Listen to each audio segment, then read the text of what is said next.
complacidos como siempre, estamos de recibirlos para servirles, acompañarles y por supuesto informarles. Nos complace además contarles de nuevo que nos aloja el Palacio Federal Legislativo para sostener estas conversaciones con los representantes del Parlamento venezolano. En esta ocasión me siento muy agradecida por contar con la presencia en nuestro programa el día de hoy del segundo vicepresidente de la Asamblea Nacional, el diputado Simón Calzadilla. Bienvenido.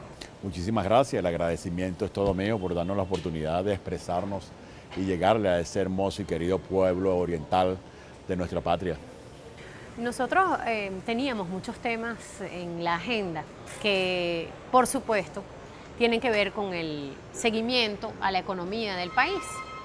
Y es evidente que por las cosas que han ocurrido aquí en el propio Palacio acerca del decreto de emergencia económica y la negativa de la mayoría de la plenaria a su aprobación, veníamos por ese rumbo. Sin embargo, diputado, cuando comenzamos a estructurar esta entrevista, nos topamos en el camino con temas que a la gente le preocupan demasiado en este país. Y es que ayer, justamente, ustedes acaban de decretar una emergencia, una crisis humanitaria en función de la falta y la escasez de medicamentos que hay en el país. Yo quisiera arrancar nuestra discusión por allí para que de un diputado nuestra audiencia sepa cuáles son los pasos, qué va a pasar, qué implica declarar eso.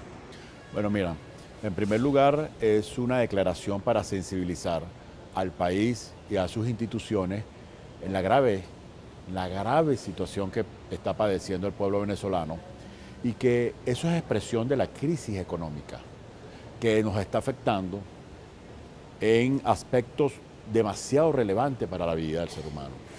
No solamente la alimentación, que es un padecimiento que hoy todo el pueblo venezolano, indistintamente de su condición social, política, religiosa, está enfrentando vicisitudes terribles para adquirir los alimentos, sino también está un drama que cada día empeora, como es que los venezolanos no consiguen la atención médica oportuna para salvar la vida, no consiguen los medicamentos esenciales para sostenerse y para sobrellevar y combatir sus padecimientos, enfermedades. Y lamentablemente el gobierno por muchos años ha querido mantener esto oculto. Nunca esos temas tan sensibles e importantes para la sociedad fueron debatidos en la Asamblea Nacional. El presidente de la República, en su memoria y cuenta, y en todas las sistemáticas cadenas que ha dado en los últimos meses, no ha hablado qué va a hacer para solventar la crisis que tenemos en el sector salud y el problema grave de la inseguridad. Ayer también vimos el problema penitenciario, cómo nos hemos convertido en una vergüenza mundial en materia de inseguridad o de sistema penitenciario. Y también estamos dando el debate y estamos haciendo sugerencias y le hemos dicho al gobierno nacional las primeras medidas que debe asumir para detener el deterioro acelerado de la economía venezolana. Eso para nosotros... Que no se pueden divorciar los temas. Cuando yo le propongo colear, por decirlo de alguna manera, el tema de la salud, precisamente porque está titulando todos los periódicos aquí y además ha generado muchísimo ruido fuera, en los medios internacionales, es porque, por supuesto, la gente está muy atenta a eso, pero no hay divorcio entre los temas. Esto esconde, por supuesto, una raíz que tiene que ver con el tema de las finanzas de nuestro país, de la economía de nuestro país. ¿Cuál es la receta? ¿Cuál es el consejo? ¿Cuál sería la propuesta para tratar de resolver eso? Porque cuando uno ve la foto, diputado, del puerto de La Guaira vacío, sin contenedores, la lectura es lo que viene va a ser aún peor que lo que hay en materia de escasez.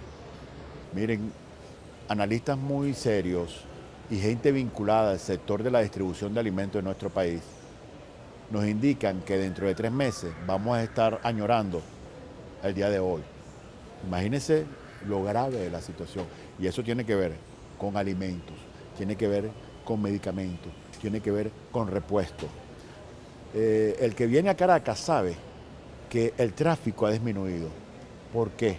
Por el colapsamiento de una parte del parque automotor venezolano. que la gente lo tiene o en el taller o en su casa, o porque no tiene repuesto, o porque no puede comprarlo, no lo consigue. Pero eso también afecta ascensores, eso afecta el metro, eso afecta transporte público, eso afecta El alumbrado. Es decir, todo el sistema con que funciona una ciudad está afectado por el problema económico, porque dejamos de producir lo necesario en Venezuela y incrementamos nuestras importaciones, aumentamos nuestra deuda, pero disminuimos nuestros ingresos de lo producido en Venezuela y caen ahora los precios del petróleo. Y tenemos que dedicarle una mayor cantidad a pago de deuda financiera, a pago de deuda comercial de proveedores que mandaron mercancía porque el gobierno se comprometió en liquidarle los dólares y no lo hizo, inclusive proveedores o productores de leche de Uruguay protestando porque el gobierno venezolano no les paga, y así están en Nicaragua, así están en Argentina, en Brasil, en Ecuador, y así pasa con muchos proveedores del Estado venezolano que el gobierno sencillamente no les paga.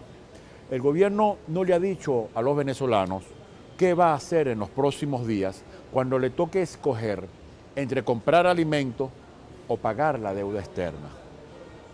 Sostener los requerimientos de alimentos y de insumos para que el pueblo viva, para que funcione una ciudad y Venezuela, si la magnitud que se requiere para eso lo dedica de los recursos que hoy posee, no puede pagar ni la deuda financiera ni la deuda comercial.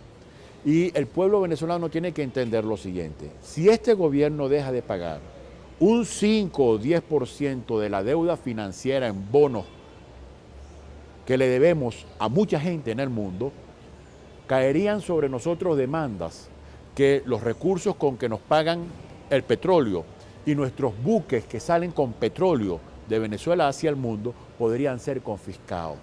Es decir, la situación de nuestro país es de un colapso financiero absoluto en virtud de la caída de la renta petrolera y el incremento terrible de la deuda externa que hace que lo que hoy tenemos no nos alcance. Esa grave situación, el presidente de la República no se la ha explicado a los venezolanos.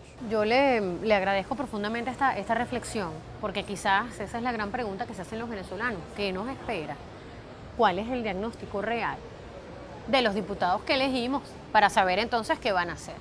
¿Qué van a hacer? Me lo va a contar al regreso, porque además quisiera contrastarlo, dejando en el aire una idea, y es que yo recuerdo al presidente Chávez y al propio presidente Maduro replicar ese mensaje que asegura que a pesar de que aunque el precio del petróleo llegase a cero, hoy en día no supera los $30 el barril, eso no iba a afectar al venezolano. ¿Usted se acuerda de Totalmente. eso? ¿Verdad? Yo estoy segura que usted también. Como si fuese hoy. De manera que a mí me parece interesante, ya que entramos al plano económico, reflexionar acerca de eso y reponer algunos momentos importantes de lo que ocurrió aquí la semana pasada de cara a ese decreto de emergencia económica y a lo que el gobierno ha hecho posterior a la negativa del Parlamento. Pero al regreso.